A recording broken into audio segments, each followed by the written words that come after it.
ಬರಕ್ ಹೇಳಿದ್ರಂತೆ. ಹೌದಮ್ಮ, ಬಾ ಕೂತ್ಕೋ. ಪರವಾಗಿಲ್ಲ. ಇವರು ನಮ್ಮ ಫ್ಯಾಮಿಲಿ ಲಾಯರ್ ಗುಣಶೇಖರ್ ಅಂತ. ನಮಸ್ಕಾರ. ನಮಸ್ಕಾರ ಮೇಡಮ್. ಸರ್, ಅಂಬಾ ನದಿ ಹತ್ರ ಇರೋ ನಮ್ ಕೆಲವೊಂದು ಜಮೀನು ಲಿಟಿಗೇಷನ್ ಅಲ್ಲಿ ಇತ್ತು ಅಂತ ನನಗೆ ಗೊತ್ತು. ಅದ್ರ ಕೇಸ್ ನಡೀತಾ ಇದೆ ಸರ್. ಆ ವಿಷಯವಾಗಿ ಇವ್ರು ಮಾತಾಡಕ್ ಬಂದಿಲ್ಲಮ್ಮ. ಮತ್ತೆ ಗುಣಶೇಖರ್ ಅವರೇ, ದಾನ ಧರ್ಮಕ್ಕೆ ಅಂತಾನೆ ಕೆಲವು ಆಸ್ತಿ ಪತ್ರಗಳನ್ನೆಲ್ಲ ಇಟ್ಟಿದ್ವಲ್ಲ, ಅದನ್ನೆಲ್ಲ ಸ್ವಲ್ಪ ಓದಿ ಹೇಳಿ ಇವಳಿಗೆ. ಸರಿ ಸರ್, ಆಯ್ತು.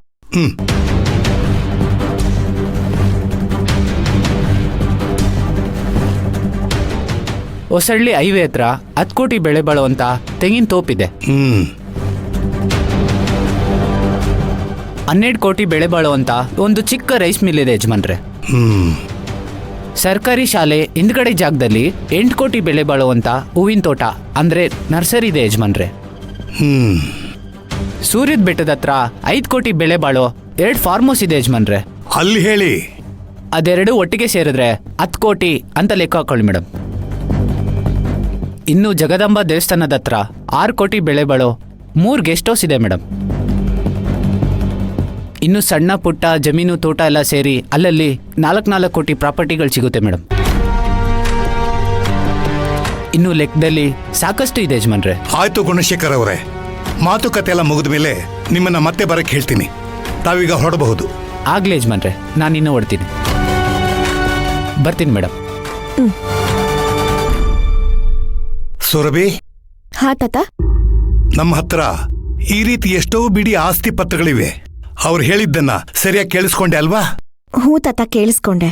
ಆದ್ರೆ ಇದನ್ನೆಲ್ಲ ನನಗ್ಯಾಕೆ ಹೇಳ್ತಿದ್ಯಾ ಅಂತ ನಂಗೆ ಅರ್ಥ ಆಗ್ಲಿಲ್ಲ.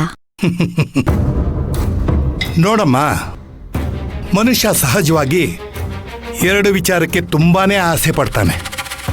ಒಂದು ಮಣ್ಣಿಗೆ, ಇನ್ನೊಂದು ಅಧಿಕಾರಕ್ಕೆ. ಹಾಗಾಗಿ ಅವಕಾಶ ಸಿಕ್ಕಾಗೆಲ್ಲ ಇದನ್ನ ಹೇಗಾದ್ರೂ ಮಾಡಿ ಹೊಡ್ಕೋಬೇಕು ಅಂತ ಹೊಂಚ್ ಹಾಕ್ತಾನೆ ಇರ್ತಾನೆ. ಅದರಿಂದ ಸಿಗೋ ಕೆಟ್ಟ ಕರ್ಮ ಫಲಗಳ ಬಗ್ಗೆ ಯೋಚನೆ ಮಾಡೋದೇ ಇಲ್ಲ. ಏನೂ ಮಾಡಕ್ಕಾಗಲ್ಲಮ್ಮ. ಬಿಟ್ಯಾಗೆ ಸಿಗುತ್ತೆ ಅಂದ್ರೆ ಬೆಟ್ಟನೇ ಬೇಕು ಅನ್ನೋ ದುರಾಸೆ ಎಲ್ರಿಗೂ ಇದ್ದೇ ಇರುತ್ತೆ. ಆಸೆ ಇದ್ದ ಮಾತ್ರಕ್ಕೆ ಎಲ್ರಿಗೂ ಎಲ್ಲಾನು ದಕ್ಕೋದೇ ಇಲ್ಲ. ಆ ವಿಚಾರದಲ್ಲಿ ನೀನು ಅದೃಷ್ಟ ಮಾಡಿದೀಯ.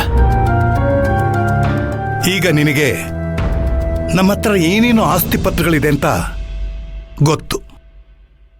ಅದು ಎಲ್ಲೆಲ್ಲಿದೆ, ಅದು ಎಷ್ಟೆಷ್ಟು ಬೆಲೆ ಬಾಳತ್ತಿರೋದು ಗೊತ್ತು. ನಿನ್ನ ಕಣ್ಣು ಮುಂದೆ ಎಲ್ಲಾ ಪತ್ರಗಳು ಇದೆ. ಇದರಲ್ಲಿ ಯಾವುದಾದ್ರೂ 2 ಪತ್ರಗಳನ್ನ ನೀನು ಆರಿಸ್ಕೊ. ಅದು ಎಷ್ಟೇ ಬೆಲೆ ಬಾಳಿದ್ರೂ ಪರವಾಗಿಲ್ಲ, ನಾನು ನಿನ್ನ ಹೆಸರಿಗೆ ರಿಜಿಸ್ಟರ್ ಮಾಡಿಕೊಡ್ತೀನಿ.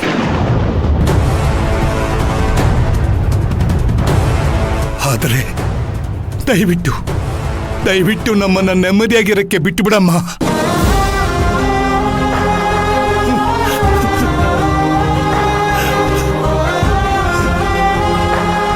ಮೊದಲೇ ನಾವು ಸುರಭಿನ ಕಳ್ಕೊಂಡು ಒದ್ದಾಡ್ತಾ ಇದ್ದೀವಿ.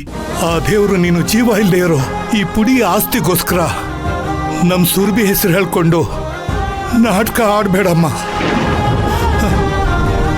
ನನ್ನ ಮೊಮ್ಮಗನ ಮುಖನ ನನ್ನ ಕೈಯಲ್ಲಿ ನೋಡಕ್ಕಾಗ್ತಾ ಇಲ್ಲಮ್ಮ. ಈ ಮನೆಗೆ ಒಂದು ಚೈತನ್ಯ ಇತ್ತು, ಈಗ ಅದ್ರ ಕಳೆನೂ ಕುಂದು ಹೋಗಿದೆ. ನೀನು ಇಲ್ಲಿಂದ ಹೊರಟೋದ್ರೆ ಅರ್ಧ ಸಮಸ್ಯೆ ಬಗೆಹರಿದಾಗೆ.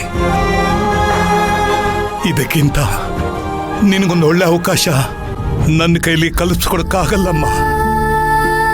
ನಿನಗೆ ಯಾವ ಪತ್ರ ಬೇಕೋ ಆರಿಸ್ಕೋ, ಆದರೆ ನಮ್ಮನ್ನ ಬಿಟ್ಬಿಡಮ್ಮ.